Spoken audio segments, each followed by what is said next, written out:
ये जो भी क्लास है ये इकोनॉमिक्स मतलब अर्थशास्त्र का पहला क्लास है ये। हालांकि इकोनॉमिक्स में दो किताब होते हैं, फर्स्ट का है व्यष्टि अर्थशास्त्र और सेकेंड का है समष्टि अर्थशास्त्र। ठीक है, तो व्यष्टि में होता है छोटे लेवल पे पढ़ना होता है। यहाँ पर व्यष्टि किताब के फर्स्ट चैप्टर का नाम है, यहाँ पर परिचय है। ठीक है, फर्स्ट पार्ट जो है इसका परिचय है। इससे पहले थोड़ा पीछे चलते हम लोग हैं। देखिए इकोनॉमिक्स में दो किताब होते हैं, फर्स्ट बुक यहाँ पर लिखा भी हुआ है व्यष्टि अर्थशास्त्र, ठीक है, और सेकंड में है समष्टि अर्थशास्त्र। ठीक है, अब ये समझिए कि पहले ये समझिए कि अर्थशास्त्र क्या है ये। ठीक है, अर्थशास्त्र एक किताब है। ठीक है, अर्थशास्त्र एक किताब है जिनको लिखा कौन था, ये जो किताब है लिखे हुए हैं एडम स्मिथ ने। ठीक है, एडम स्मिथ ने, एडम स्मिथ ने। ठीक है, लिखे कब थे, तो इनका एक एडम स्मिथ का एक बहुत बढ़िया किताब लिखा गया है। इस किताब का नाम था द वेल्थ ऑफ नेशन। ठीक है, द वेल्थ ऑफ नेशन। ठीक है, ये किताब लिखा गया था लगभग 1776 में। 1776 में कौन लिखे हुए थे, तो एडम स्मिथ ने। हालांकि अर्थशास्त्र किताब है। ठीक है, और एक और सेम वर्ड आता है अर्थव्यवस्था। तो अर्थशास्त्र में और अर्थव्यवस्था में कंफ्यूज नहीं होना है। ठीक है, अर्थव्यवस्था क्या होता है, ये अर्थव्यवस्था का मतलब होता है किसी भी घर, देश, गांव, राज्य का सुचारू रूप से चलाने के लिए उसका व्यवस्था जो होता है। बाय द वे किसी राज्य का बजट होता है 250 करोड़ 300 करोड़, और बाय द वे उसमें हर जिला को बांटना होता है।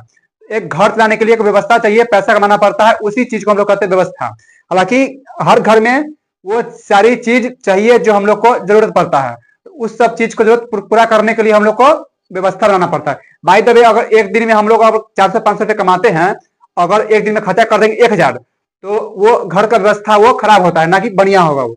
तो घर का व्यवस्था या किसी राज्य का या किसी देश का व्यवस्था चलाने के लिए हम लोग को चाहिए इनकम। इनकम मतलब आय। ठीक है, उसी चीज पे आता है ये अर्थशास्त्र एक किताब है, और अर्थव्यवस्था एक व्यवस्था है जो सुचारू रूप से चलाया जाता है, या घर को या मोहल्ला को या देश को या राज्य को। ठीक है, अब समझ में आ गया कि अर्थशास्त्र किताब है। देखिए यहाँ पर लिखा भी हुआ है कि ये जो किताब है व्यष्टि अर्थशास्त्र, व्यष्टि अर्थशास्त्र में हम लोग को छोटे लेवल पे पढ़ना होता है। ये जो आपका किताब है फर्स्ट बुक व्यष्टि, व्यष्टि मतलब होता है माइक्रो, इंग्लिश में हम लोग कहते हैं माइक्रो। और ये जो समष्टि बुक है ये बुक 2 है, ये बुक 2 है, और ये बुक 1 है। व्यष्टि को हम लोग कहते हैं माइक्रो इकोनॉमिक्स, इकोनॉमिक्स। ठीक है, यहाँ लिख दिया था माइक्रो, और यहाँ पर इसको हम लोग बोलते हैं मैक्रो, इसको हम लोग बोलते हैं मैक्रो, बोलते हैं मैक्रो इकोनॉमिक्स। ठीक है, इसको हम लोग बोलते हैं माइक्रो और इसको बोलते हैं मैक्रो। अब देखिए व्यष्टि का मतलब होता है सूक्ष्म, व्यष्टि का मतलब होता है सूक्ष्म, या माइक्रो का मतलब होता है सूक्ष्म। ठीक है, मतलब ये जो बुक 1 है, बुक 1 में हम लोग को है ना एकदम छोटे लेवल पे पढ़ना है, एकदम छोटा लेवल पे। ठीक है, एक कंपनी या एक घर या एक सदस्य, उसका जो घर में जो व्यवस्था जो संसाधन हम लोग पूरा करते हैं, एक तरह से इस बुक में हम लोग को ये छोटे लेवल पे पढ़ना होता है। ठीक है, मान दीजिए बाय द वे किसी मोहल्ला का रोड जो बनवाना होगा तो किस में आएगा, वो छोटे लेवल पे आएगा, एकदम छोटा लेवल। किसी मोहल्ला का रोड बनता है ज्यादा दो एक मतलब कि 500 मीटर या 1000 मीटर के करीब में बनता है वो। ठीक है, बहुत बड़ा नहीं बनता है, एक मोहल्ला बहुत बड़ा नहीं होता है वो। किसी कहीं पे जाते कहीं पर टन ले लेते हैं, तो एक मोहल्ला का वहीं तक समाप्त होता है वो। ठीक है, इसमें है सूक्ष्म में पढ़ना होता है हम लोग को, सूक्ष्म में एकदम छोटे लेवल पढ़ना है, एकदम छोटा लेवल पे। और यही चीज बात आता है इसमें होता है समष्टि है, तो समष्टि में हम लोग पढ़ना होता है व्यापक लेवल पर, व्यापक। ठीक है ना, व्यापक लेवल पे पढ़ना होता है। व्यापक मतलब होता है बड़ा। ठीक है, व्यापक पे पढ़ना होता है बड़ा लेवल पे। मतलब इसमें आता है कि एक देश से दूसरे देश, कोई भी चीज अगर एक देश से दूसरे देश आता है तो उसका हम लोग अर्थव्यवस्था होता है। एक देश का दूसरे देश में जो आयात निर्यात होता है वो अर्थव्यवस्था के तौर पर ही होता है वो। अगर बाय द वे किसी देश का, बाय द वे देख लीजिए पाकिस्तान का अर्थव्यवस्था जीडीपी बहुत खराब अभी है, अगर किसी देश से वो हेल्प मांगता भी है तो वो देश को नहीं देता है वो। हालांकि हम लोग का जीडीपी, भारत का अर्थव्यवस्था पहले से बहुत सुधार हुआ है, हम लोग किसी देश से और कुछ चाहेंगे तो ले सकते हैं। हम लोग का इकोनॉमी के हिसाब से अभी चौथे नंबर पे है। ठीक है, तो इसमें होता है कि बड़े लेवल पे पढ़ना होता है समष्टि अर्थशास्त्र में। ठीक है, समझ में आ गया कि बुक 1 बुक 2 में क्या पढ़ना है। व्यष्टि मतलब होता है छोटा और समष्टि मतलब होता है बड़ा। बुक बुक वन में पढ़ना होता है छोटे लेवल पे और बुक टू में पढ़ना होता है बड़े लेवल पे। अब चलिए बुक बुक वन में हम लोग को क्या था, बुक वन में फर्स्ट चैप्टर है परिचय है, परिचय है। अब इसमें अध्याय वन में परिचय, अब इसमें जब हम लोग पढ़ेंगे कि क्या करता है ये फर्स्ट चैप्टर अध्याय, ठीक है। लिखा भी हुआ है कि एक रसीद देखिए कि क्या लिखा हुआ इसमें है कि बुक वन में, ठीक है। अब इसमें हम लोग पढ़ेंगे थोड़ा मोड़ा एक, अभी आज थोड़ा है ना छोटा छोटे लेवल पढ़ेंगे आज कि किसी भी समाज के विषय में सोचिए। हम क्या बोले हैं कि एकदम छोटे लेवल पे समाज क्या आएगा, एक समाज एक मोहल्ला का हो गया उस पर सोचेंगे हम लोग। किसी भी समाज के विषय में सोचिए। समाज में लोगों को खाना, वस्त्र, घर, सड़क और रेल सेवा जैसे यातायात के साधनों, डाक सेवाओं तथा चिकित्सकों, अध्यापकों जैसी बहुत सी वस्तुओं तथा सेवाओं की प्रतिदिन जीवन में आवश्यकता होती है। वास्तव में किसी व्यक्ति की विशेष को जिन जिन वस्तुओं या सेवाओं की आवश्यकता होती है उसकी सूची इतनी लंबी है कि मोटे तौर पर यह कहा जा सकता है कि समाज में किसी भी व्यक्ति के पास वे सभी वस्तुएं नहीं होती है, मतलब वे सभी संसाधन नहीं होती है जो हम लोग को प्रतिदिन के हिसाब से चाहिए। फिर भी हम लोग उस तौर पे है ना कमाना चाहते हैं कि हम लोग को जरूरत की चीजें पूरा हो सके। तो ये जो बुक था, ये फर्स्ट बुक है, ये हम लोग को एकदम छोटे लेवल पे पढ़ना है, एकदम छोटा लेवल पे, ठीक है।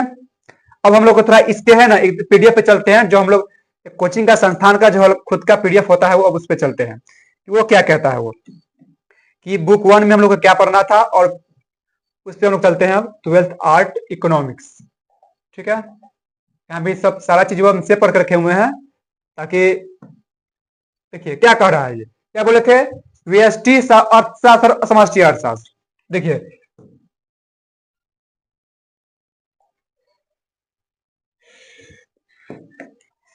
व्यष्टि अर्थशास्त्र में लिखा हुआ है, देखिए अर्थशास्त्र की वह शाखा जिसमें व्यक्तिक इकाइयों का विश्लेषण होता है। व्यक्तिक मतलब एक व्यक्ति के बारे में या एक मोहल्ला के बारे में या गांव के बारे में, एक समाज के बारे में, ठीक है। मतलब व्यष्टि में हम लोग एकदम छोटे लेवल पे पढ़ना है। अब आता है व्यष्टि अर्थशास्त्र में और क्या क्या पढ़ना होता है, एक फर्म मतलब होता है एक कंपनी या एक उद्योग या एक वस्तु या उसके अध्ययन के क्षेत्र में बारे में हम लोग पढ़ते हैं, ठीक है। मतलब एक फर्म, एक आदमी अगर बाय द वे कुछ फैक्ट्री वगैरह खोलता है तो वो खुद का पर्सनल होता है, ना कि पूरे समाज का होता है वो। हाँ, समाज उस चीज से अगर चाहेगा तो फायदा उठा सकता है चीजों को अपना पूरा करके, ठीक है, हम वो सब समझ सकते हैं। अब समष्टि अर्थशास्त्र पढ़ते हैं, क्या लिखा हुआ है, अर्थशास्त्र की वह शाखा जिसमें समग्र अर्थव्यवस्था का अध्ययन किया जाता है। समग्र मतलब सभी अर्थव्यवस्था का। इसमें हम लोग एक जिला ले सकते हैं, एक राज्य ले सकते हैं, या एक देश ले सकते हैं, या अन्य देश को भी हम लोग जोड़ सकते हैं, ठीक है। आदान प्रदान के लिए मतलब आयात निर्यात के लिए इससे हम जोड़ सकते हैं समष्टि में। समष्टि का मतलब होता है कि व्यापक, और व्यापक मतलब होता है एकदम बड़े लेवल पे, ठीक है। जैसे अभी सीतामढ़ी हम लोग के सीतामढ़ी का जो ओवर ब्रिज है वो लगभग 10-12 साल से बन रहा है। समझ लीजिए कि कितना बड़े लेवल पे, व्यापक लेवल पे है, ठीक है। उसका जो फंड होगा लगभग उसका फंड अगर नहीं भी मानेंगे हम लोग तो समझ लीजिए एक समझ में कि 2000 करोड़, समझो ना कि 1500 से लेकर के 2000 के करोड़ के उसका फंड होगा वो। तो एक तरह से वो समझेंगे हम लोग कि वो बड़े लेवल पे है वो, ठीक है। अब क्या कर रहा है कि अर्थशास्त्र की वह शाखा जिनमें हम लोग समग्र का मतलब होता है सभी, ठीक है। समग्र का मतलब होता है सभी अर्थव्यवस्थाओं का अध्ययन करते हैं। अब एक और पॉइंट है यहाँ पर समष्टि का, राष्ट्रीय आय, ठीक है। अब यहाँ पर राष्ट्रीय मतलब इंटरनेशनल इनकम, आय मतलब होता है इनकम। राष्ट्रीय उत्पादन या सामान्य कीमत स्तर पर अध्ययन किया जाता है। अगर किसी देश से हम लोग कोई सामान खरीदते हैं तो हम लोग के देश में वो सामान आते हैं तो महंगा क्यों होता है, ठीक है। अगर पेट्रोल की बात करेंगे तो पेट्रोल हम लोग को अन्य देश से आता है, ईरान से आता है, लगभग 55 रुपये लीटर के हिसाब से आता है, जो कि हम लोग को मिलता है 114 रुपये लीटर अपने बिहार में, ठीक है। क्योंकि बिहार में दारू बंद है, शायद उसका पैसा इसमें से काट के है ना वो अलग जोड़ता है वो सरकार। अब देखते हैं कि बढ़ता क्यों है दाम किसी भी चीज का दाम। तो स्टेट गवर्नमेंट या सेंट्रल गवर्नमेंट, ठीक है, सेंट्रल गवर्नमेंट अपना टैक्स जोड़ता है उस पर, ठीक है। टैक्स ले लेंगे लगभग 20 से लेकर के 25 रुपया सेंट्रल गवर्नमेंट जोड़ता है, और फिर आता है स्टेट में, आता मतलब राज्य में आता है तो राज्य सरकार भी अपना टैक्स जोड़ता है 15 रुपया से 20 रुपया समथिंग एक मान लीजिए। सोच लीजिए 55 रुपया आया वहां से और 40-45 रुपया यहाँ जुड़ता है, उसके बाद जो पेट्रोल पंप का मालिक होता है वो अपना हर पर लीटर पर 5 से 6 रुपया या 10 रुपया उसको ले लेंगे। तो ये पेट्रोल हम लोग को मिलता है लगभग लगभग 100 रुपया से ऊपर 110 तक में मिलता है। तो ये समझ लीजिए कि हम लोग को जो सामान आता है कम दाम में आता है और हम लोग के देश में आके बढ़ता है वो हो जाता है एकदम बड़े लेवल पे। ठीक है, उसी का हम लोग करेंगे। अब यहाँ पर कुछ टॉपिक लिखा हुआ है कि वस्तु की हर अगली इकाई के प्रयोग से सीमांत उपयोगिता घटती है। मतलब हम लोग जो घर बाजार में जो सामान किनने जाते हैं एक तरह से वो लिमिट में लाता है, वो किसी दिन उसका सामान बच जाता है, किसी दिन उसका सामान बिक जाता है। तो बाय द वे किसी दिन जनसंख्या उसका बढ़ेगा, वो अगर सामान कम लाया है, अगर हम लोग ज्यादा जाएंगे किनने ज्यादा मात्रा में तो उसका सामान घटता है। ठीक है, स्थिर लागत है, मतलब हम लोग का जो लागत क्या हम लोग का स्थिर है। और हम लोग को मन होता है कभी कभी कि आज ज्यादा सामान खेत में अगर ज्यादा उपजाएंगे तो हम लोग को उससे इनकम ज्यादा होगा। तो लागत हम लोग का सीमित है और बाय द वे किसी साल हम लोग का है ना एक तरह से अनाज कम उगता है या ज्यादा उगता है मौसम के अनुसार। ठीक है, सामाजिक क्षेत्र में शामिल गतिविधियां कृषि, मछली पालन या आखेट या खनन। कृषि मतलब खेती बाड़ी, मछली पालन मतलब मछली पालन वाला। आखेट आखेट का मतलब होता है कि कोई भी चीज हम लोग उपजा के खाने के योग में उसको बनाते हैं हम लोग। खनन का मतलब होता है कोई भी चीज का खन खुन के उसमें रोपना फिर उपजाना या फिर उसमें से हम लोग खाते हैं। सीमांत उपभोग प्रवृत्ति है, कुल उपयोगिता जब स्थिर होती है जब सीमांत उपयोगिता शून्य होता है।